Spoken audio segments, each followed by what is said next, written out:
Bugün 25 sentyabr, Latviyadayıq. Latviyanın Yelgava şəhərindəyik. Yelgavada Latviya University of Life Science and Technology Universitetini ziyarət etmişik. Latviya Life Science and Technology Universitetində bu ilki qəbul olan tələbəmiz dəyərli Riyad bəy də yanımdadır.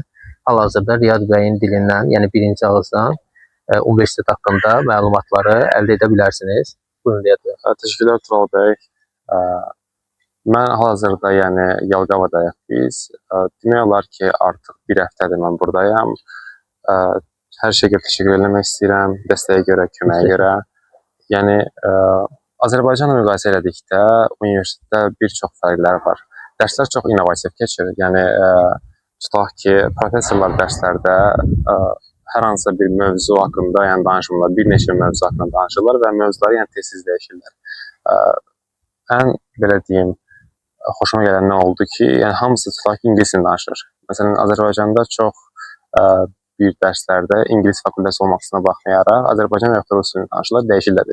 Amma burada yəni müəllimlər deyirlər, yəni tutaq ki, sən ana dilin, sənin Hindistan dilidirsə, Azərbaycan dilidirsə, amma yəni aranızda ingilis dilində ancaq danışın.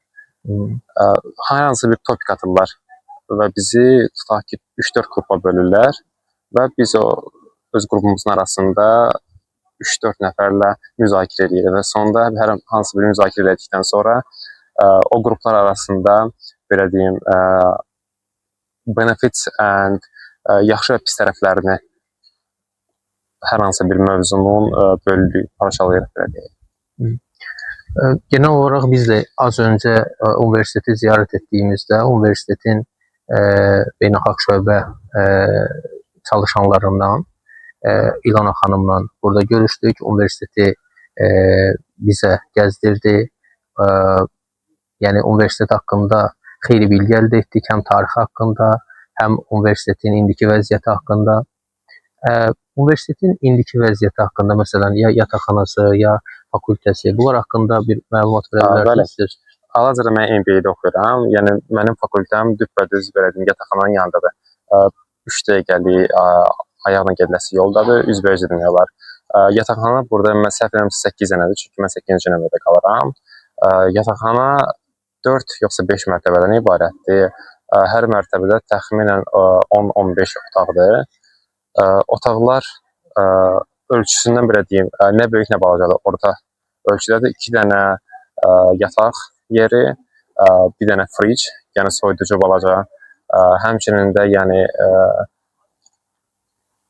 VC, ayaq yolu, bəli, öz ayaq yolusu var və 2 dənə də hər otaqda yemək pişirməyə belə deyim kuxnalar var.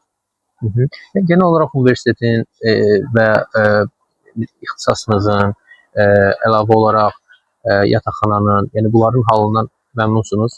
Məmnunam, bəli.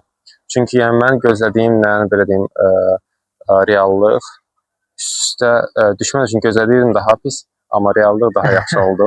Yəni ümumiyyətlə Yelgava haqqında yəni düşüncəniz nə idi və indi gələndə nə oldu? Yelgava haqqında düşüncəm o idi ki, yəni balaca bir şəhərdir, yəni maraqlı heç bir şey yoxdur. Universitet həyatı yəni maraqsız olacaq. Sadəcə gələn kimi yəni mən burada dost tapdım, Azərbaycanlılar tapdım, başqa bir millətlər də çoxdur, Ukraynalılar çoxdur, Polyaklar çoxdur, Hindistanlılar da var. Amma hamısı yəni çox mehribandır. Yəni mən düşünürdüm ki, biraz soyuq olacaqlar, amma hamısı mehribandır. Sadəcə ən maraqlısı odur ki, yəni tutaq ki, sən kömək istəyirsən kimdənsə, hər hansısa bir dəstək istəyirsən, market göstərməyə və yaxud da miqrasiya ünvanını göstərməyə, onlar sənlə birlikdə gedirlər. Yəni sadəcə ünvanı göstərmirlər. Anladım.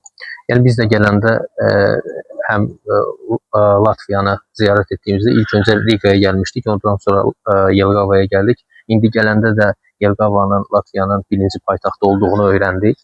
Yəni həm Latviya haqqında, həm Yelgava, həm Riga haqqında təbii ki, həm insanlar haqqında, həm ölkə haqqında gözəl təəssürat bağışladı bizə. Yəni çox xoş oldu bizim üçün də. Yəni sizin üçün də xoş olduğu üçün hər kəsə də bu universiteti də, şəhəri də, ölkəni də tövsiyə edirik. Gəlib burada təhsil ala bilərlər.